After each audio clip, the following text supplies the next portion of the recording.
Триває інформаційний вечірній ефір на каналі АТР. Я Христина Стець, вітаю вас і дякую, що ви доєдналися до нашого ефіру. І впродовж наступних 40 хвилин будемо розмовляти з гостею нашої студії. Станом на цю годину це головний редактор The Insider Тетяна Ніколаєнко. Пані Тетяно, ще раз доброго вечора. Дякую, що ви прийшли. І крім того, хочу вкотре нагадати, що для нас важлива ваша думка і ваші запитання. Якщо ви маєте якусь важливу думку з приводу теми нашої розмови або ж маєте запитання, скажімо, до нашої гості, ви можете телефонувати до нашої студії. Номер телефону зараз бачите у себе на екранах, я його нагадаю. Це 073 419 41 58. Отож, телефонуйте, бо для нас ваші дзвінки важливі. Пані Тетяно, ми, власне, вас запросили, бо «Інсайдер» та ваше видання, це було перше видання, яке опублікувало цей, начебто, таємний лист. Повідомлення про те, що Саакашвілі звернувся з листом до президента про певне примирення і деескалацію ситуації. Так, і, власне, про це з вами будемо далі говорити, але я, оскільки наш канал, перший кримсько-татарський канал, ми не можемо не згадати те, що зараз відбувається в Криму. І це масове судилище, як його вже сьогодні охрестили, це такий судний день в лапках для кримських татар і для глядачів. Можливо, хтось ще не знає. Я нагадаю, що, власне, сьогодні відбувається понад 70 судових засідань щодо кримських татар, які раніше вийшли з одиночними пікетами у відповідь на обшуки та арешти. І, власне, на активістів тоді були складені адміністративні протоколи за порушення встановленого порядку пікетування, і їм вже загрожували зараз, а хтось вже зараз, власне, є постанови так званих судів Криму про виплату штрафів у розмірі від 10 до 20 неоподаткованих мінімумів. А якщо говорити про гривні, то це від 4700 гривень до 9400 гривень. Або ж обов'язкові роботи. І, власне, судові засідання сьогодні відбуваються по всій території Криму, зокрема у Сімферополі, Джанкої, Алушті, Судакову, а також Советському, Кіровському, Білогірському і Красногвардійському районах. Власне, ми відстежуємо те, що відбувається там, на тій території. І, пані Тетяно, в контексті останніх подій до вас, як до журналіста, у мене запитання про те, от ми, як журналісти, ми відстежуємо, бо це є наша робота. Для когось просто робота, для когось він не може не відстежувати, що відбувається в Криму.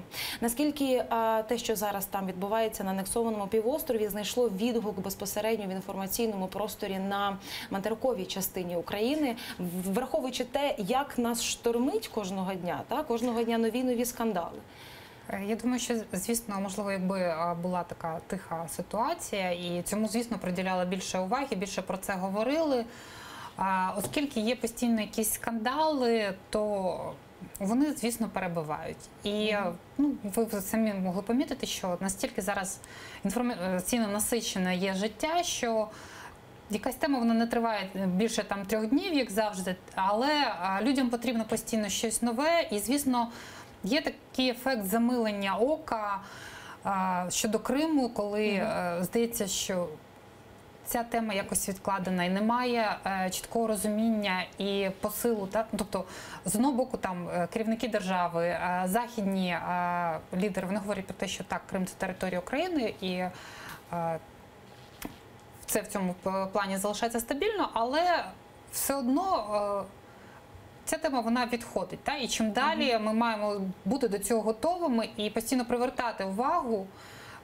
І, звісно, це такий дуже прикрий привід, коли те, що відбувається з людьми. Але воно зайве нагадування, що людина, яка контролює Росію, вона так само хоче контролювати беззастережно Крим. І ніякі там вільні акції, одиночні чи неодиночні, вони для нього неприпустимі. Це людина, яка звикла, що все було в його розпорядку, і там, навіть якщо Мальдоній, то згідно з кількістю медалей, на які я розраховую. І, звісно, що так. Тут Крим – це російський півострів, ніякі кримські татари тут не згадуються, ніякої кримсько-татарської мови як державної немає. Забудьте. Тобто для нього важливо, щоб це забули, змирилися з тим, що Крим російський, і проковтнули це. А для нас же навпаки потрібно постійно привертати до цього увагу, інакше ми не зможемо боротися за цю територію і за тих людей, які там залишилися, що в принципі багато важливіше, щоб їхнє життя було в безпеці. Власне, за вашими відчуттями, і як журналіста, і просто як українки, наскільки ситуація, яка зараз власне на материковій частині України склалася, вона нас більше мотивує до боротьби або навпаки демотивує? Та? Власне, події, які відбуваються із антикорупційними органами і ці скандали. Хтось каже, що насправді це є проблема росту, і добре, що це відбувається, бо якщо б все було красиво, тихо і гладко, це означає, що кругова порука, яка існувала всі більше ніж 2 десятки років, вона продовжує зберігатися. А хтось навпаки говорить про те, що ситуація патова є в Україні. Але з іншого боку, ми можемо говорити, що всі ці внутрішні чвари, які відбуваються, вони відтягують певний ресурс. Вони накладають такий певний негативний відбиток для людей, які теж зневірюються, вони дивляться, що реформи не відбуваються так. Хай би вони були болючими, але вони відбувалися. А у нас вони скоріше, як ці потьомкінські деревні, вони картонні, вони десь шаблонні, люди їх не відчувають, вони не розуміють, заради чого це відбувається. І тоді вже такого дуже так виснажливо і війна, і втрата територій, і людська психіка, вона намагається тоді це витісняти і якось не звертати на це увагу. І в цьому, звісно, теж одна з загроз, що постійно потрібно цю тему тримати журналістам в полі зору, тому що для людей в них хотілося б, щоб щось було добре, позитивне, красиве, а не постійний стрес. І психіка постійно від цього захищається, звісно, тому... І ще одне загальне запитання, коли вже до конкретики перейдемо. Якщо говорити, власне, про ці чвари. День сьогоднішній, день вчорашній, це, і останніх кілька тижнів, це, власне, Михайло Саакашвілі, президент Петро Порошенко, генеральний прокурор Юрій Луценко і так далі, і так далі. Посади дуже гучно звучать, насправді, і це вкрай серйозні посади. І я впевнена, і я, власне, чую, коли люди дивляться про це по телевізору, вони по-різному оцінюють, що відбувається. На вашу думку, наскільки зберігається оцей рівень справді високої політики, або ж навпаки, здебільшого це вже нагадує такі, знаєте, навіть не розбірки, а такі чвари хлопців такого підліткового віку. Я про те, наскільки, власне, оця політична культура є високою, на вашу думку, яка дозволяє Вона навіть... не є високою в Україні, оскільки, я думаю, що, в принципі, чим ми відрізняємося від Заходу, що там немає такої культури, як... Навряд чи б сталася ця історія з БББ і жбурлянням склянок, яке було там 2 роки назад між Саакашвілі і Аваковим. Якихось принизливих звернень, хтось там когось однією породою собак називає, хтось когось іншими, хтось когось мишки, хом'ячки, там якісь тваринки. Але ця політична дискусія, вона не дозволяє піднятися на якийсь рівень вище. А те, що відбувається між політиками, воно насправді мало чим відрізняється, тому що там від середньовіччя і до наших часів, тому що це внутрішня конкуренція, вона дуже сильна, вона часто межує з загрозою життю, і тому це такий звичний процес, який відбувається там і в нашій країні, і в інших країнах, і не треба цьому так сильно дивуватися.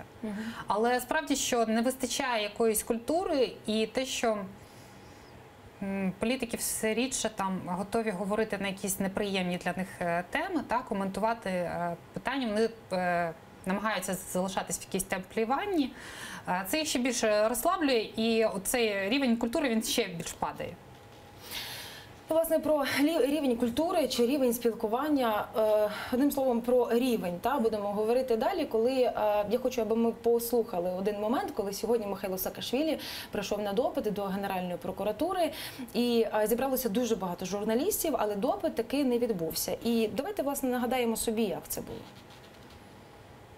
У нас слідчі дії проводяться не на вхолі в Генеральній прокуратурі, а там, в службових кабінетах. Это у вас такие жесты? Успокойтесь. Сейчас вам объяснит адвокат. Ви прийдете, Руками не размахивайте. Молодой ви на человек. мене голос не повишайте, хорошо? Не треба. А что вы будете делать? Молодой Я человек. нічого не А роблю. как? Треба кричати на мене. Ні. Я до вас прийшов як службова особа. Так. І кричати на мене А я вам потрібно. говорю, заткнитесь и послушайте моего адвоката. І, власне, з приводу «заткнітесь і послухайте моєго адвоката», пізніше адвокат висловився, Руслан Чорнолуцький, він, власне, пояснив, чому Михайло Саакашвілі не дійшов таки на допит, власне, в приміщенні Генеральної прокуратури. Давайте послухаємо, що він сказав. Стаття, яка інкримінується Михайлу Саакашвілі, це стаття, до якої підслідність визначається виключно СБУ. Повинна проводити слідчі дії щодо допиту в тому числі. Історія цікава, тобто адвокат – людина, яка має певну кількість знань, він, напевно, знає, що кому є підслідно, і для чого тоді було його підзахисному Михайлу Саакашвілі, Приходити сюди в самому Генпрокуратуру адвокату, і- приходити до Генеральної прокуратури, де зібралися більше десятка журналістів, зрештою були там всі українські і закордонні медіа. Для чого це було робити? От я не Давайте розумію. згадаємо, коли Михайло Саакашвілі втратив посаду президента Грузії. Це було, здається, 17 листопада 2013 року. А вже 7 грудня 2013 року він стояв у нас на Майдані, зустрічався тут з тоді ще опозиційними політиками. І ми можемо говорити про те, що Михайло Саакашвілі – це людина, яка потребує телекамер, яка потребує великої уваги до себе. І вона, звісно, не втрачає нагоди для піару. Більше того, як людина, яка могла спостерігати його цілий день при перетині горизвісному кордону, я можу сказати, що Михайло Саакашвілі поза камерами і в кадрі – це дуже різні люди. Це буквально такий момент, секунди, коли він переключається і стає зовсім іншим. В кадрі це такий живчик, якийсь людина, яка несе якусь ідею. Коли тухне камера, він втрачає будь-які інтереси, може повернутися до помічниці і спитати, а що ми робимо далі? Тобто він абсолютно безпорадний. Тобто от мені цікаво, це рішення, хтось мав сказати, хлопці, в нас допит в Генеральній прокуратурі. Знаєте, він міг би оскаржити втрату громадянства в суді і приїхати сюди з рішенням суду. Без оцього геніального перетину кордону над 3 видами транспорту. Якби він хотів добиватися справедливості, а не добиватися слави. Ага.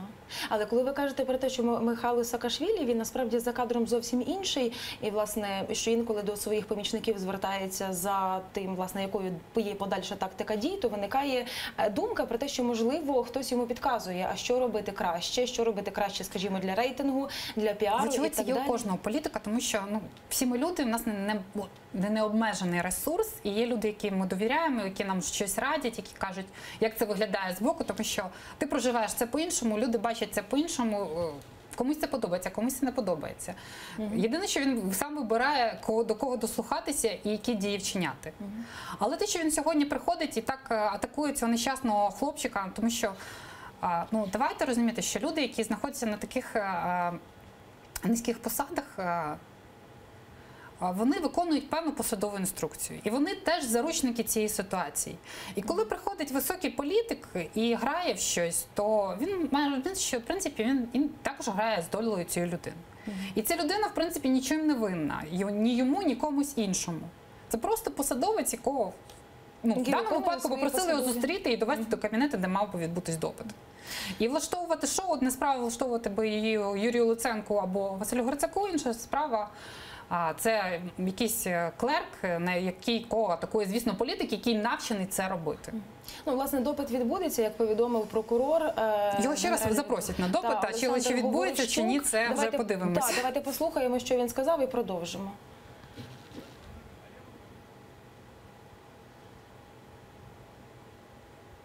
Саакашвілі – це стаття, до якої підслідність визначається виключно СБУ. Повинна проводити слідчі дії щодо допиту в тому числі.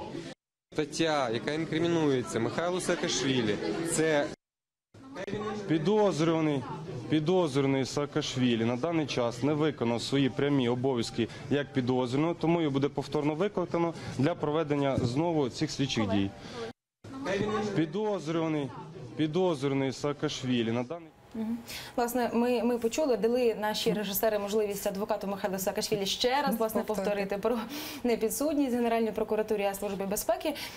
Знову ж таки, ви перед цією прямою мовою знову ж таки відповіли те, про що я хотіла запитати. Відбудеться цей допит чи не відбудеться? Нам чекати знову чергової якоїсь акції для журналістів, чи просто Михайло Саакашвілі, скажімо, його адвокати, вони підуть абсолютно законним процесуальним шляхом і зроблять все у вигляді документів та у вигляді закону, а не того, що ми сьогодні бачимо? Навряд чи вони будуть робити це законним шляхом, тому що все-таки для нього головне – це привертати до себе треба увагу, говорити про несправедливість, про переслідування з боку влади. Тому, думаю, скоріше будуть якісь епатажні кроки, будуть чергові акції, протести, там заклики до імпічменту, чи ще якісь там інновації, які там придумають радники. Ну, але, власне, говорити про несправедливість і говорити про переслідування, ця риторика в цьому контексті залишається. Але, власне, багато хто, і журналісти, експерти, ви, мабуть, теж помітили про те, що риторика і Михайла Саакашвілі, і його політичної сили, вона дещо змінилася. Багато речей подаються вже більш узагальнююче, і прізвище Порошенко не звучить так часто, скажімо, як звучало раніше. Це просто збіг, чи справді риторика з якоюсь метою вона змінилася? Повертаючись до того листа, про який ми говорили на початку, були п'ятничні ефіри Михайла Саакашвілі, в тому числі на телеканалі News One, де він дійсно дуже сильно змінив свою риторику, де перестало звучати персоналізоване звернення до президента. Потім було власне, анонс чергового мітингу, і в ньому теж вже не було якоїсь прямої конфронтації з президентом, говорили про якісь так більш загальні речі, боротьбу з корупцією, Медведчука, Ахметова, але вже не про Порошенка персоналізовано. І, власне кажучи, це там і спонукало мене шукати відповідь на питання, що відбулося. І таким чином я і довідалась про цей лист, який був адресований президенту, про певні меседжі, які були передані через посла ЄС до президента, що давайте якось деескалуємося. Коли я почав питати, що стало, чому так, і відповіли, що насправді йому загрожує екстрадиція, суди можуть переглянути всі рішення, які були, і тоді відкривається прямий шлях до Грузії. Тому що ті чутки, які поширювали раніше, і це були чутки, які йшли, скажімо так, від тих сил, які підтримують Саакашвілі, що його можуть екстрадувати, відправити або депортувати до Нідерландів.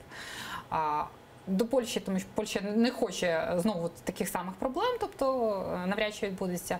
Грузія дуже довгий час вважалася некрасивим варіантом. З точки зору політики, я думаю, що його засуджували багато наших міжнародних партнерів, що фактично його віддають в державу, яка його переслідує, тобто гарантовано він постане перед грузинським судом, але я думаю, що все, що відбулося між Саакашвілі і українською владою останні місяці, вони все-таки змушують їх думати в бік Грузії, видачі Грузії, хоча там на той момент, коли починалася остання історія, була заява міністра юстиції Грузії про те, що немає якоїсь досягненої домовленості про екстрадицію, але принаймні українська влада, вона озвучує цей варіант. Я думаю, що вона таким чином лякає Саакашвілі, і він змушений так само реагувати. Я думаю, що, в принципі, те, що вони підтвердили нам цього листа, це теж було не випадково, але і те, що Саакашвілі почав вчора закликати брати штурмом Жовтневий палац, а потім казати «ні, це я не так сказав, мене не так зрозуміло, взагалі це була провокація», це теж була така гра в рамках цього протистояння. Тому що для Саакашвілі важливо все-таки залишитись в Україні, він має тут якісь перспективи політичні. В тих же Сполучених Штатах, Нідерландах йому залишається лише доля експерта. Писати мемуари, проводити лекції, але не жити активним політичним життям. Саакашвілі досить рано став президентом, і, певно, це така велика проблема для молодих політиків, як себе реалізовувати далі. Тому що дуже часто їхні амбіції, вони не закінчуються посадою президента, їм хочеться залишати все довше і довше на цьому Олімпії, і тоді вони йдуть на якісь такі дії, які досить сумнівні. І, власне, я хотіла би, аби ви уточнили і нагадали, хто саме вам підтвердив безпосередньо, що такий лист безпосередньо підтверджувати я не буду, тому що це фактично тоді я здаю свої джерела. Я так розумію, що вам підтвердили це безпосередньо коло близькі до адміністрації президента, підтвердили, що такий лист справді був, і, власне, цей папірець вони безпосередньо бачили. І тоді нагадайте, звичайно... І, власне кажучи, Саакашвілі на ефірі на ЗІКу, він сказав, що він писав цей лист, але в його трактуванні це був не лист примирення, намагання домовитись з президентом, а це якби такий був жест благородства, що ти і так отримав ляпаса рішенням суду, то давай якось почнемо перемогу. Ну, власне, про це рішення, ми до цього рішення повернемося. Та я просто хочу ще з листом завершити. Власне, до рішення суду, суд, який, власне, не заарештував Михайла Саакашвілі на час досудового слідства. Я, власне, нагадаю, про що йдеться. З приводу цього листа, оцей жест благородства, та, про який ви говорите, в чому він полягав? Якщо говорити про ці пункти, я хочу безпосередньо від вас це почути. Що Саакашвілі пропонував в обмін, умовно кажучи, на деескалацію? Що він пропонував і чого хотів він навзаєм? З того, що я знаю, то все-таки він пропонував зняти намети, так? Угу. Але оскільки я не була в ефірі, я його цього особисто не питала, я не знаю, що він мав на увазі, якби, і що він пропонував президенту в своєму листі, в його варіанті. А на вашу думку, наявність наметів зараз біля Верховної Ради вже взагалі в контексті останніх подій? Ну, насправді, якби це було досить нерозумно з точки зору перспективи тих вимог, які були поставлені, так? Тому що давайте згадаємо Майдан, так? Він там, от люди збиралися, да? Вони протестували, вони вимагали від президента Януковича відмовитись від того рішення і продовжувати курс на ЄС. Тобто це така дія в один крок, фактично. Коли відбулось побиття студентів, люди знов-таки вийшли, вимагали покарання винних. Це теж один крок. Нинішня акція – це вимоги, які ставляться на дуже велику перспективу. Тобто, наприклад, закон про недоторканність – це закон, який приймається в 2 сесії. Вочевидь, тримати людей півроку на вулиці, причому взимку, заради закону, який, вочевидь, прийметься, але в перехідних положеннях, скоріше за все, було закріплено, що це стосуватиметься депутатів наступної ради, тобто через скликання, а не цієї, яка буде там 2019 умовно року. Це не досить розумно. Знов-таки, якісь інші законопроекти, вони теж, той же антикорупційний суд, так, це теж місяці роботи. Ну, навіть якщо б можна було там уявити, що президент дуже швидко його б вніс, то це б було теж кілька тижнів на опрацювання, роботу в комітетах. Я думаю, що все-таки його затягували, потім би все одно якось узгоджували з Венеціанською комісією якісь положення. Це теж би зайняло місяці. І тримати людей в такому випадку це не дуже розумно. Ну, я навіть про те говорила, наскільки вже в контексті останніх вчорашніх подій, та штурму Жовтневого палацу, інакше як штурмом це не назвати. Так, і навіщо штурмувати ці намети вже є важливими? Там же немає, тобто ми можемо згадати, так, Майдан, скільки там знаходилось людей. В перші місяці, тобто не брати там період Нового року, коли там залишалось менше людей. Але це справді була така структура, яка потребувала якихось приміщень, де могли б готувати їжу, де могли люди погрітися.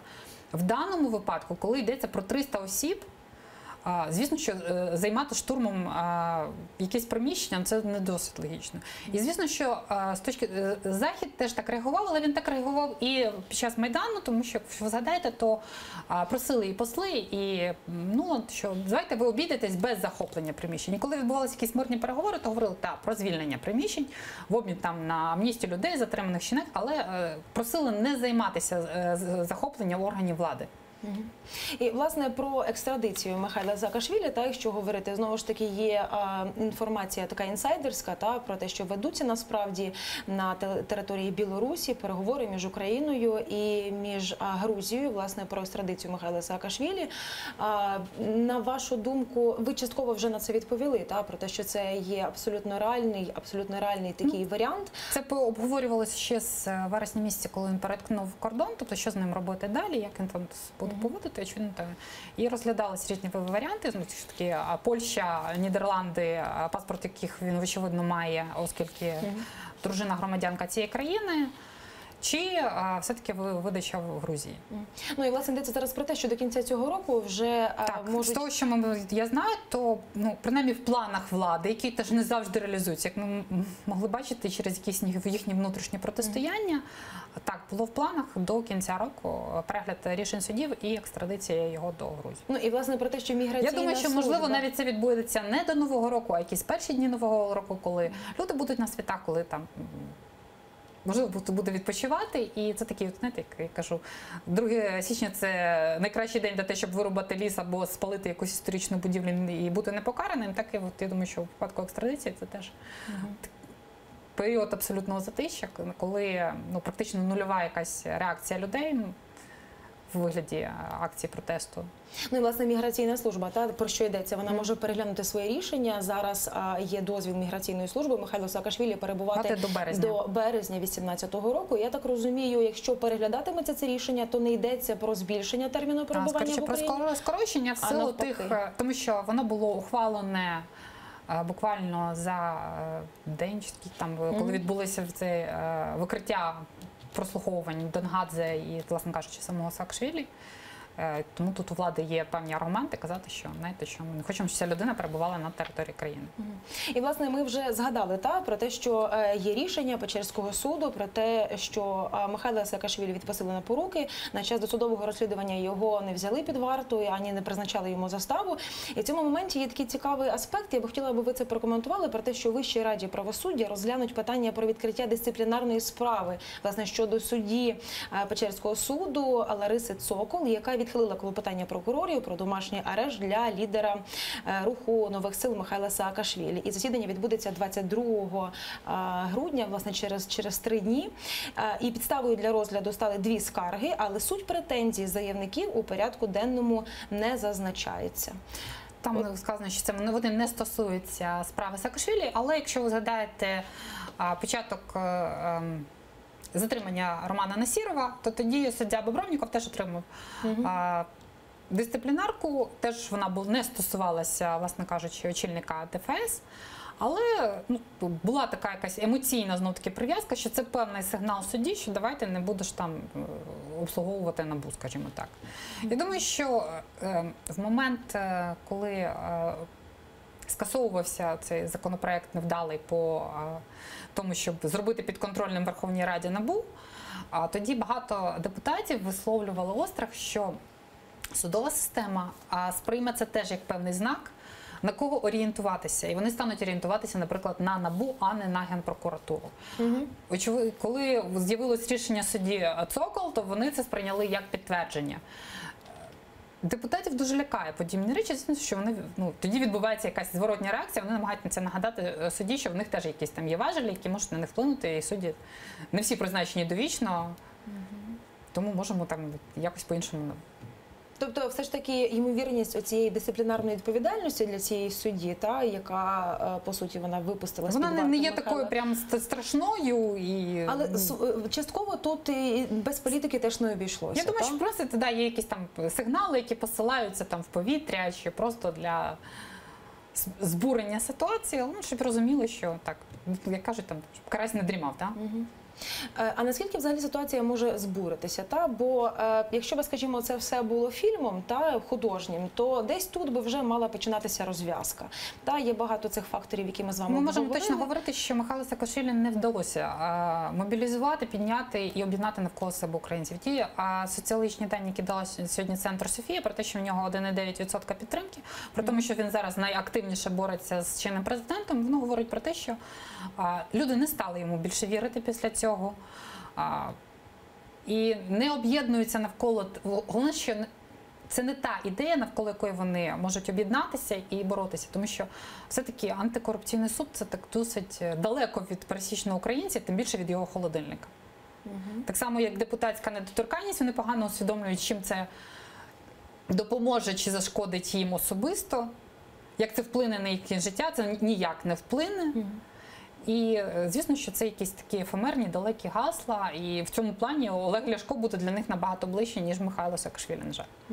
А чому тоді так виглядає і так стається, що насправді, коли йдеться про ці гасла, про ці ситуації, про це говорить все суспільство. З одного боку, це не стосується мого холодильника, але ми всі про це говоримо, ми всі дивимося ці трансляції, тобто дивимося, власне, це шоу. Ми дивимося десь там співпрацювати, це справді стає шоу. Ми дивимося, як він протистоїть, тому що є у президента якийсь там ворог, він якийсь намагається з ним боротися на рівних чи не на рівних, але протистояти йому. І ми тоді вже дивимося, це правда, як шоу, як якийсь фільм, і чекаємо розв'язки. Але це не означає, що ми виходимо на Майдан і захищаємо це як цінність важливу для свого життя. І напевно те, що Саакашвілі, я думаю, що всі розуміють, хоча б це не людина, яка може стати президентом, яка не може стати депутатом. В нинішніх умовах навіть прем'єр-міністром України він не може стати. Він не може об'єднати навколо себе багато людей, які б його підтримували, якісь знакових людей. Хоча коли тільки Саакашвілі почав свою... Ви можете дивитися, як навіть ті ж депутати єврооптимісти зараз дуже так обережно від нього відмежовуються. Вони, в принципі, відмежували ще в перший день, коли Семен Семенченко поставив ці намети, і вони вдались до силового протистояння, тому що для тих, хто боровся справді за ці законопроекти, це така довготривала боротьба. Вони розуміли, що намети там не діють. Це постійний дійсно тиск, і його було б добре підтримувати мітингами. І вони сподівалися на це від Саакашвілі, але намети і зразу такий високий градус протистояння, це була все-таки не дуже адекватна поміра для них. Тому була така відповідна реакція, що ми трошки не за те боремося. І по-різному бачимо цю боротьбу.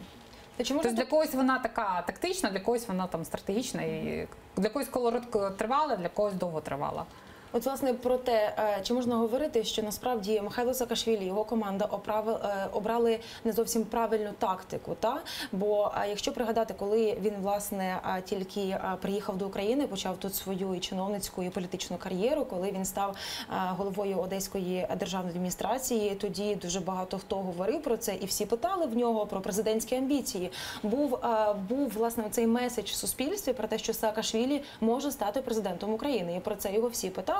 Він, власне, це все спростовував. Тобто тактика була вибрана неправильно. Чому, власне, рівень підтримки зменшився? Тому що не в тому суть, що він не зміг би стати наступним президентом України там в ті терміни, які були. А в тому, що він намагався там досягти своєї мети, не роблячи там якихось кроків, які б його забезпечували. Так? У нього була діяльність голови Одеської обладміністрації. І там не було нічого там доведено до якогось логічного завершення, не було якогось протистояння, виграної боротьби, на яку б я міг сказати, що ось тут я досяг результату. Щоб люди могли дивитися і казати, так, йому вдалося це зробити. Хоча зрушення на одеській митниці були, і тут питання, наскільки, скажімо, система прочалася. І звісно, що можна говорити, що система його не пустила, система його просто, буквально кажучи, виплюнула. Надто сильною, вона виявила. Але тут не питання власного ресурсу, оцінки і сили, чому ти приходиш в чужу для тебе країну і намагаєшся її завоювати. Тобто тоді тобі треба було шукати, фактично, підтримки в інших політичних сил. Саакашвілі це будував на власному рейтингу, тому що я один, я таран, я все зможу зробити. Але насправді, якщо ми бачимо, що Юлія Тимошенко поїхала його підтримувати в Польщу, то зараз ми її точно не бачимо на його мітингах. Я чую від депутатів, коли вони виходили 17 числа, соратники Тимошенко казали, що якщо не буде забезпечений належний рівень безпеки для тих людей, яких ми виводимо, ми їх просто завтра не виведемо. І давайте якось координувати наші дії, узгоджувати наші гасла, щоб це не була акція одного актора, а тоді це було скоординовані дії. Саакашвілі – це людина, яка індивідуаліст, і він тягне ковдру на себе, і це не влаштовує інших українських, в тому числі опозиційних гравців, працювати на рейтинг Саакашвілі і робити з нього президента чи прем'єра. Тобто тут є свої гравці, вони хочуть забезпечити свої інтереси. Тобто його могли б використати як таран для пониження рейтингу президента. І хтось для свого рейтингу використати. Так, для підвищення, так. Але, бачите, дії Саакашвілі, вони навпаки десь когось відлякували. І він залишається все більше сам. З якимись такими радикальними силами, які навряд чи можуть отримати широку підтримку в суспільстві. І знаєте, якщо вже зовсім глобально говорити, можливо, десь якісь філософське запитання, але мені, от в контексті того, що ви говорите, мені настільки цікаво, що ви з цього приводу думаєте, коли прийшла грузинська команда, це насправді був фурор, і всі українці підтримували, тобто хай прийдуть до нашої країни люди, які десь там зробили якісь реформи, хай вони це зроблять в нас. І після цього, яка була дискредитація цієї грузинської команди, і не тільки грузинської, це, знаєте, якщо говорити про якийсь вселенську змову, то начебто хтось зовсім геніальний міг придумати таку річ, аби привести цих людей, дати начебто їм щось зробити, пізніше дискредитувати і показати українцям, що насправді нікого краще нас у вас не може бути. Тому не треба чекати якоїсь допомоги з-за кордону, а треба уповати на своїх політиків. Це я так фантазую. Знаєте, ви мені нагадуєте зараз мене саму, коли я в 2014-му спілкувалася з Кахою Бендукідзе, людиною, яка, власне кажучи, забезпечила той економічний фурор Грузії, зробила багато для обґрунтування тих реформ.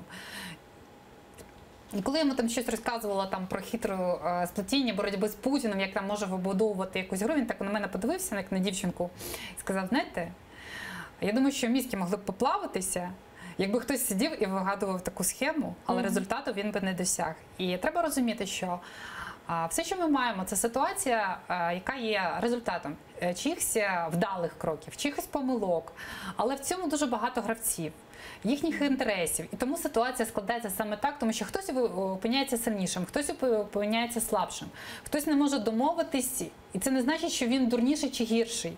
Просто він не може зібрати свою команду. І в випадку Саакашвілі ми можемо говорити, що там фактично одиниці зараз залишилися в Міністерстві юстиції, так? І Хатія, і Згуладзе, вони поїхали з власної волі. Можливо, не треба тут шукати якихось прихованих змістів, та, як казав Фройд, що інколи банан – це Банан просто це банан.